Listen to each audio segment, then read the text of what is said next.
Good morning, Vital Men. Good to be with you on this Monday morning. You know, this week we're going to get started on our new teaching series of why good men get angry. I don't know about you, but I've probably seen more men getting angry and dealing with issues, and even within my own self, than any time that I've ever experienced in my lifetime, and especially other men. I've had literally men come up to me and say, Mike, I am dealing with anger. And as I was praying about that, and I was thinking about our next Vital Men's teachings, I was thinking this could be critical for us. And as we jumpstart in the midst of our teachings, and also too as our devotional time together, let's look and see what God has to say about anger. We're going to look at what I call 6 crucial ways of getting a better understanding of why we get anger. And the 6 of these we're going to look at is this. We're going to look at identity.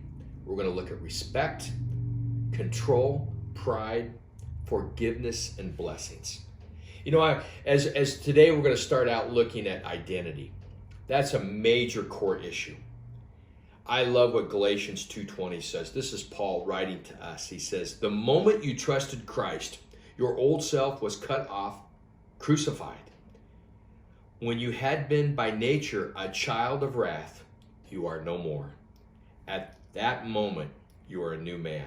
See, the key to controlling your anger is knowing your identity. Identity isn't men of what we do.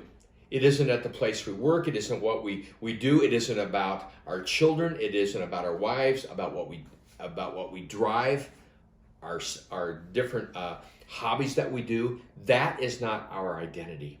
And a lot of times as men, we want to bring our identity out of that because we're simply associated with it. But when we are a new believer and our strength goes on, and as men, when we can get a glimpse that I believe without a doubt is the key to handling our anger, is understanding our identity is only in Jesus, only in Christ. Paul continually wrote about that in his writings. And I think it's essential for us today to understand about what our identity is. When we understand our identity, it will also help diffuse our anger.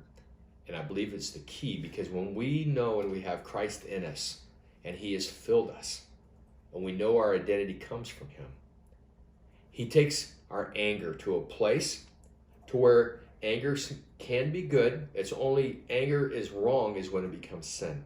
Okay? Hear me on that one. So, it's a real emotion.